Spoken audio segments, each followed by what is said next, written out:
أعوذ بالله من الشيطان الرجيم. بسم الله الرحمن الرحيم.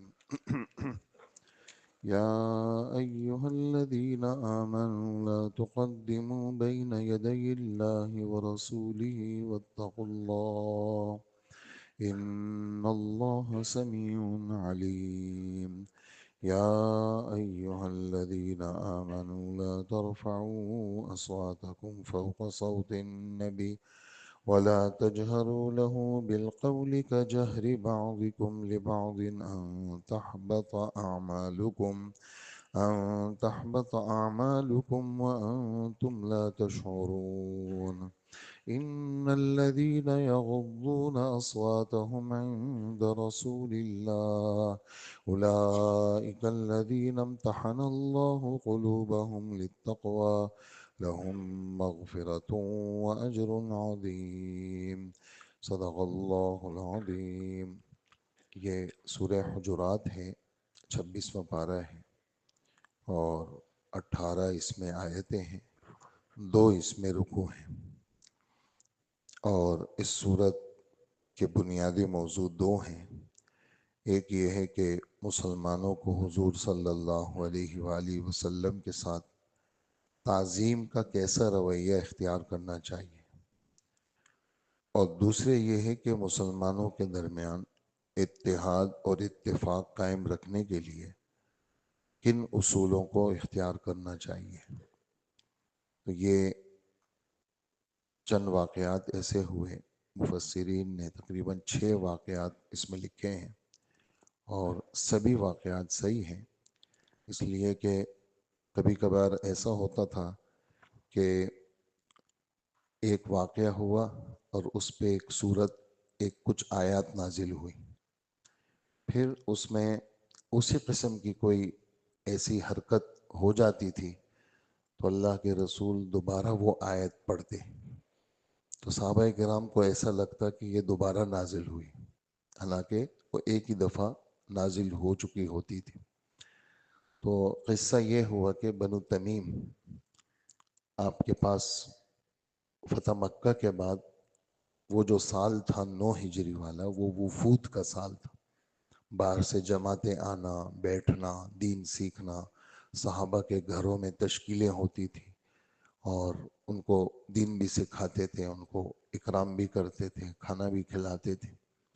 تو اسی میں سے ایک جماعت بنو تمیم ایک قبیلہ ہے. تو آپس میں یہ بحث ہوئی کہ ان میں بڑا کس کو بنایا جائے. تو ابھی اللہ کے رسول نے بات شروع نہیں کی تھی، نہ آپ نے کوئی اجازت دی تھی. تو حضرت ابو بکر رضی اللہ عنہ نے قعقاع ابن معبد اس نامی شخص کا نام لیا کہ اس کو بڑا بنائے، حاکم بنائے ان کا. اور حضرت ابو بکر رضی اللہ، حضرت عمر نے اقرع ابن حابس کا نام لیا. تو اس میں دونوں کے درمیان کوئی گفتگو بڑھ گئی بس، یعنی کہ بھئی ان کو ہونا چاہیے، انہوں نے کہا نہیں ان کو ہونا چاہیے. تو آپ بیٹھے ہوئے تھے، اس پر یہ آیت نازل ہوئی. تو یہ حکم ملا کہ ایمان والو، جب بڑے بیٹھے ہوئے ہوں، خاص کر اللہ کے رسول ہیں، اور پھر اسی میں یعنی جو دینی بڑے ہیں، علماء کرام ہیں، مشائخ ہیں، اور یہ بھی لکھا ہے کہ یہ بھی اللہ کے نبی کے وارث ہیں. جیسے اللہ کے نبی کا ادب احترام ضروری ہے، ایسے ہی اپنے علماء کا، اپنے مشائخ کا ادب اور احترام ضروری ہے. تو یہ والی آیت نازل ہوئی کہ گفتگو کے اندر پہل کرنا بڑوں سے، اس کی اجازت نہیں ہے.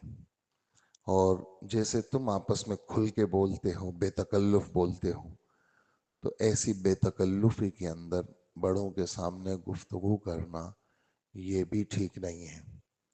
اور فرمایا کہ کہیں ایسا نہ ہو تمہیں پتہ بھی نہ چلے اور تمہارے سارے عملوں کو اللہ برباد کر لے اور تمہیں پتہ بھی نہ ہو. اس لیے کہ کبھی کبھار گناہ ایسے ہوتا ہے کہ آدمی کو پتہ نہیں ہوتا اور اللہ پاک توبہ کی توفیق چھین لیتے ہیں. بعض گناہوں کی یہ تاثیر ہوتی ہے کہ توبہ کی توفیق اللہ پاک چھین لیتے ہیں، اور ان گناہوں میں سے ایک گناہ یہ بھی ہے کہ کسی بڑے کا، بزرگ کا دل دکھانا، کہ ان کا دل دکھایا اور جان بوجھ کے کیا، اور اس پہ تم نے کوئی توبہ بھی نہیں کی۔ تو یہ ادب حضور صلی اللہ علیہ وآلہ وسلم کی زندگی کے ساتھ بھی تھا، اور آپ کی وفات کے بعد آپ کی قبر مبارک کے سامنے بھی یہی ادب ہے کہ آپ کی قبر پر سلام بھیجنے کے اندر بھی انتہائی ادب، خاموشی کے ساتھ سلام بھیجا جائے۔ مسجد نبوی کے دروازے بن رہے تھے، وہ جو کام کرنے والے تھے وہ مسجد ہی میں جیسے ٹھوکنے کا کام ہو رہا تھا، تو حضرت عائشہ نے جواب بھیجا کہ ان کو کہو کہ باہر کھلی طرف جائیں، مسجد میں ایسا نہ کریں، ان کے اس کیلوں کے ٹھوکنے کی وجہ سے اللہ کے رسول کو تکلیف ہوتی ہے۔ تو یہ یعنی آپ کے زندگی کے اندر جیسے حکم تھا تو آپ کی وفات کے بعد بھی ایسے ہی اللہ کے رسول کے سامنے، یعنی 1500 سال ہو گئے، کتنے بڑے بڑے لوگ آئے، سب عاجزی کے ساتھ سلام پیش کرتے ہیں۔ تو حضور کے روضے کے سامنے تصویر کشی کرنا، موویاں بنانا، تو یہ انتہائی اعلیٰ قسم کی بے ادبی ہے، یہ اعلیٰ قسم کی بے ادبی ہے، اور سختی کے ساتھ اس پر نکیر ہونی چاہیے۔ اور اس طرح کی حرکتوں میں جیسے میں نے کہا اللہ پاک ایمان چھین لیتے ہیں، آدمی کو بچنا چاہیے۔ اور جیسے دینی بڑے ہوں، چونکہ وہ بھی انبیاء کے وارث ہیں، علماء کرام ہیں، مشائخ ہیں، ان کا بھی ایسا ہی ادب کرنا، ان کے سامنے ان سے آگے نہیں چلنا گفتگو میں۔ دلیل اس کی کیا ہے؟ حضرت ابو الدرداء حضور کے صحابی ہیں، اور حضرت ابو بکر بھی حضور کے صحابی ہیں، لیکن حضرت ابو الدرداء رضی اللہ عنہ حضرت ابو بکر سے آگے چل رہے تھے، تو اللہ کے رسول نے دیکھ لیا، فرمایا ابو الدرداء ابو بکر سے پیچھے چلو، اس لیے کہ نبیوں کے بعد اگر افضل کوئی شخصیت ہے جس پر سورج طلوع اور غروب ہوا ہو تو ابو بکر سے افضل کوئی نہیں ہے۔ یہ آپ کے الفاظ تھے حضرت ابو بکر کے لیے۔ تو ابو بکر جیسے نبیوں کے بعد ان کا مرتبہ یہ قیامت تک کے لیے بتا دیا، جو تمہارے مقتدا ہیں، بڑے ہیں، ان کا ویسے ہی ادب کرو جیسے تم نبیوں کا کرتے ہو۔ پھر اس کے اندر کھانے پینے کے حوالے سے کہ جب تک وہ کھانا شروع نہ کریں تم کھانا شروع کرنے میں بھی پہل مت کرو، جب تک وہ بات شروع نہ کریں تم بات میں بھی پہل مت کرو۔ اسی طرح چلنے کے اندر، بات چیت کے اندر بھی تم نے آواز کو آہستہ رکھنا ہے۔ تو پھر حضرت ابو بکر، آیتیں نازل ہو گئی، یہ لوگ تو اللہ کے حکم پر مٹنے والے لوگ تھے۔ تو ابو بکر نے کہا اللہ کے رسول جب تک زندہ ہوں میں تو آپ سے ایسی بات کروں گا جیسے آدمی کسی سے سرگوشی کرتا ہے، کان میں بات کرتا ہے۔ اور حضرت عمر کی آواز بھی پست ہو گئی کہ اکثر اوقات پوچھنا پڑتا تھا کہ عمر تم نے کیا کہا، دوبارہ یعنی ان کو بولنا پڑتا تھا، اتنی پست آواز ہوگی۔ اور ایک صحابی رسول ثابت ابن قیس، آواز تیز تھی، گھر میں بیٹھ گئے۔ تو آپ نے پوچھا بھئی وہ نظر نہیں آ رہے؟ تو انہوں نے کہا اللہ کے رسول وہ تو اتنے پریشان ہو گئے، انہوں نے کہا میری آواز تو ویسی ہی تیز ہے اور میں تو برباد ہو جاؤں گا، اللہ پاک فرماتے ہیں ایمان چھین لیں گے اللہ پاک، تو میں تو آؤں گا ہی نہیں مسجد میں، تو تاکہ میری آواز نہ نکلے، آواز نکلے گی تو میں تو پھنسوں گا۔ تو حضور صلی اللہ علیہ وسلم نے فرمایا ثابت کو بلا لو، اس لیے کہ وہ تو جنتی ہے۔ تو یہ والی باتیں مطلب خوشخبریاں بھی، اور ساتھ ساتھ میں ادب سکھانا بھی مقصود ہے، آداب معاشرت، یعنی ہر آدمی شریعت پہ وہی چلے گا جو با ادب ہوگا، با ادب با نصیب، اور بے ادب بے نصیب، اور با ادب با مراد اور بے ادب بے مراد۔ تو اس لیے یہ والی آیتیں نازل ہوئی ہیں۔ تو ارشاد فرماتے ہیں کہ اے ایمان والو، میں شروع کرتا ہوں اللہ کے نام سے جو بڑے مہربان اور سب پر مہربان ہیں، کہ اے ایمان والو اللہ اور اس کے رسول سے آگے نہ بڑھو، گفتگو کے اندر، چال کے اندر، کھانے پینے کے اندر، جب تک بالکل صراحت نہ ہو، ہاں بھئی آپ بولیں، بات کریں، تو صراحت ہو گئی تو اب بات کی اجازت ہو گئی. ہاں آپ آگے چلیں، میں تو بیمار ہوں، چل نہیں سکتا ہوں، تم آگے چلو، تو اس میں بھی نہیں. اسی طرح سفر کے اندر بھی اللہ کے رسول سب کو آگے بھیجتے تھے، خود جو کمزور کمزور لوگ ہوتے تھے ان کے ساتھ چلتے تھے.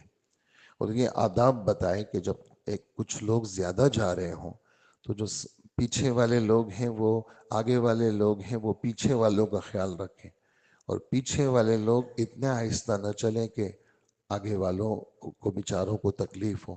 تو دونوں ایک دوسرے کا خیال رکھے. عمومی طور پر سفر میں اللہ کے رسول پیچھے چلتے تھے. تو یہ تو باتیں اجازت کے ساتھ تھی، لیکن جن چیزوں میں اجازت نہیں ہے ان میں بڑوں کا ادب کرنا، احترام کرنا، والد صاحب ہے، والدہ ہے، دادا ہے، دادی ہے، بزرگ ہیں، بڑے ہیں، ان کے ساتھ جتنا ادب کریں گے، با ادب آدمی کبھی بھی شکست نہیں کھاتا. اور ادب کا تعلق ظاہری اعضاء کے ساتھ کم ہے، دل کے ساتھ زیادہ ہے. جس کے دل میں ادب ہوگا تو اس کے ظاہر میں ادب ہوگا، اور جس کا دل ادب سے خالی ہوگا تو وہ ظاہر میں کچھ بھی کر لے، چونکہ دل میں ادب نہیں ہے تو وہ بیچارہ ایسے ہی ہوتا ہے. اس لیے دل کا بھی ادب ہو اور ظاہری اعضاء کا بھی ادب ہو. تو ایمان والو، اللہ اور اس کے رسول سے آگے نہ بڑھو اور اللہ سے ڈرتے رہو. اللہ جل جلالہ تمہاری سب باتوں کو سنتا ہے اور تمہارے دل کے حالات کو جانتا ہے. اللہ جل جلالہ تمہاری سب باتوں کو سنتا ہے اور تمہارے دل کے حالات کو جانتا ہے.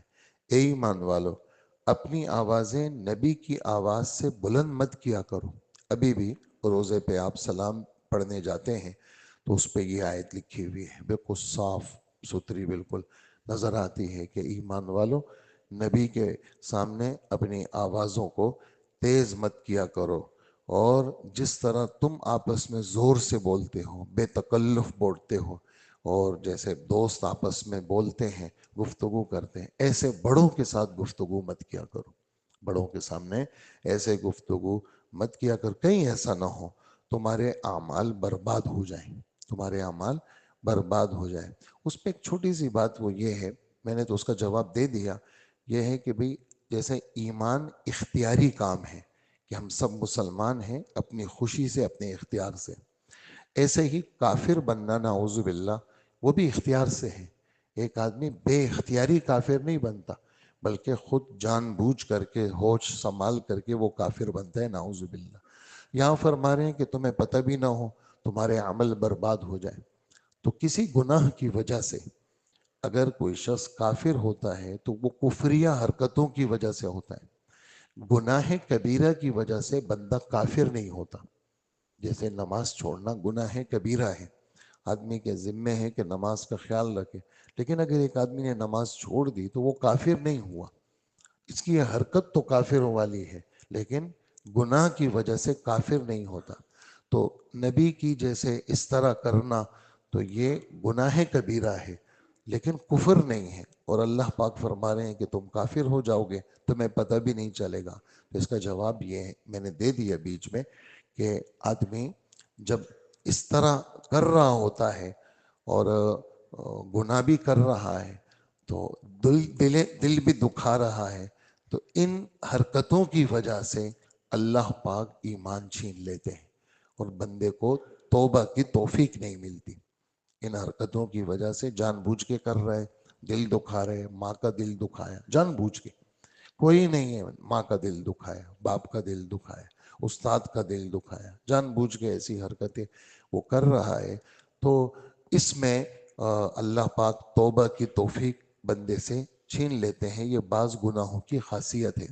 اس لیے آدمی کو چاہیے ہر نماز میں صبح شام، جیسے حکم ہے کہ آپ ہم سب استغفار کریں، صبح 100 دفعہ، شام 100 دفعہ، ہر ایسے موقع پر جیسے نماز پڑھ لی، نماز کے بعد یا اللہ میری بخشش فرما، میرے کبیرہ صغیرہ معاف فرما. آدمی کو دل سے ہر وقت توبے کے ساتھ رہنا چاہیے. ایک اور بات اس میں ذہن سے نکل گئی تھی، وہ بات یہ تھی کہ جس طرح نبی کی زندگی میں نبی کے سامنے آواز بلند کرنا یا آگے بڑھنا یہ ٹھیک نہیں ہے. نبی کی وفات کے بعد قرآن پڑھا جا رہا ہے، اللہ کا کلام، نبی کی حدیث پڑھی جا رہی ہے، تو حدیث اور قرآن کے بیچ میں اس طرح شور کرنا تاکہ کوئی حضور کی بات ہی نہ سن سکے، تو اللہ کے رسول کے کلام کی مجلس اور اللہ کے کلام کی مجلس ایسے ہی با ادب ہونی چاہیے کہ ایمان والے اللہ کا کلام با ادب ہو کے سنیں۔ کیوں سنیں؟ قرآن کی آیت ہے، جب قرآن پاک پڑھا جائے تو بالکل خاموش رہو اور اچھی طرح کان لگا کے قرآن سنو تاکہ اللہ تم پر رحم کرے۔ اور جب حضور کی بات ہو تو اللہ کے رسول تو ابھی نہیں ہیں، لیکن اللہ کے رسول کے سانس مبارک سے جو کلمات نکلے ہیں وہ کلمات بیان ہو رہے ہیں، لہٰذا جیسا ادب حضور کی زندگی میں ذات رسول کا تھا تو حضور کی وفات کے بعد کلام رسول کا بھی وہی ادب ہے۔